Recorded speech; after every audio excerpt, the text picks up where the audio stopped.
काहीतरी होतंय. पण एक सांगू का, एक आजारपण प्रत्येकाला असतं, पण ते त्याला कळत नाही.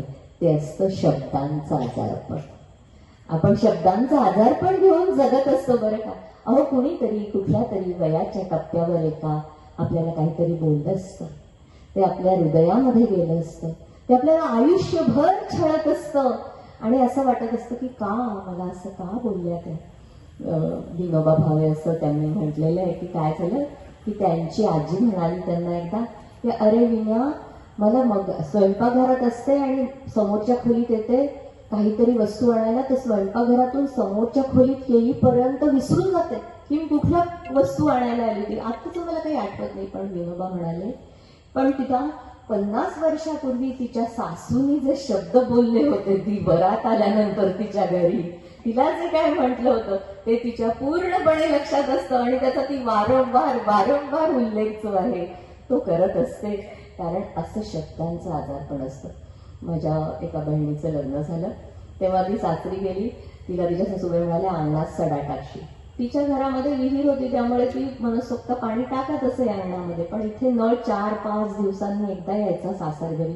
तिला वाटलं पाण्याची उधळमाधळ नको, म्हणून तिने आपलं थोडंसंच पाणी घेतलं. तिला वाटलं आपलं कौतुक होईल म्हणून थोडंसं पाणी जे आहे ते अंगणामध्ये टाकलं. थोड्या वेळाने सासूबाई आल्या म्हणाले, कोण हे कुत्र मुतल्यासारखं पाणी टाकलं. झालं, तिच्या मनाला जे लागलं. एका माझ्या मैत्रिणीला मुलगा झाला, त्या सासूबाई त्याला पाहायला गेल्या. सगळे म्हणाले मातृमुखी आहे, मातृमुखी आहे. त्या म्हणाल्या हो मातृमुखी आहे. त्या बाळाला पाळण्यातून उचललं घेतलं आणि म्हणाल्या, बाळा तू जरी मातृमुखी असलास ना तरी आईसारखं होऊ नको.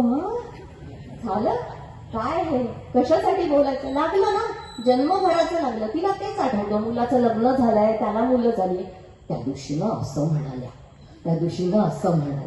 हे जे असतं ना, हे आपल्याला शब्दांचं आजारपण असतं. हे असं आजारपण जे आहे ते आपण कुणाला देऊ नये, आपल्याकडून ही चूक होऊ नये, यासाठी आद्य शंकराचार्यांनी जी आहे ती जिव्हा प्रार्थना लिहिली आहे. आपल्या शरीरातली जीभ ही अत्यंत महत्वाचं अवयव. 2 अंगुली जीभ आहे आपल्या शरीरामध्ये. टेंबे स्वामी म्हणतात 2 अंगुली जीभ काही तुम्हाला आवरता येत नाही. पहा ना, देवाने 2 डोळे दिले, 2 नाकपुड्या दिल्या, 2 हात, 2 पाय, 2 काय, पण एका जिभेचे 2 कानं, खाणे आणि बोलणे, ती एकच जीभ दिली. आणि ती एकच जीभ काय पराक्रम करते ते आपण सगळेजण जाणून आहोत. त्याच्यामुळे असं आहे की 2 जिभा जर आपल्याला मिळाल्या असत्या तर आपण काय केलं असतं बरं.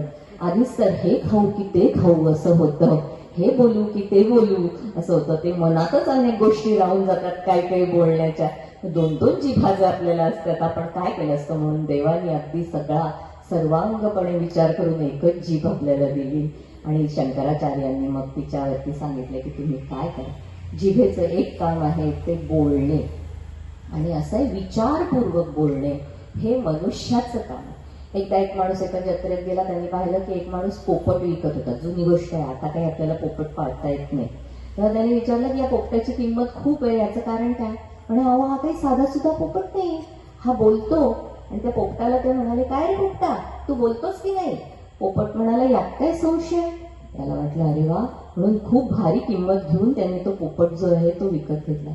आपल्या गावी आला तेव्हा बसले होते काही माणसं गावाच्या वेशीवरती, कट्ट्यावरती बसले होते. त्यांनी विचारलं, काय रे पोपट आणलास का. हो, केवढ्याला. यांनी किंमत सांगितल्यावर म्हणे, अरे हे काय, इतकं कशी किंमत, इतक्या किमतीला घेतलास, फसलास तू. तो म्हणाला, नाही हो, हा बोलतो. म्हणे हो का.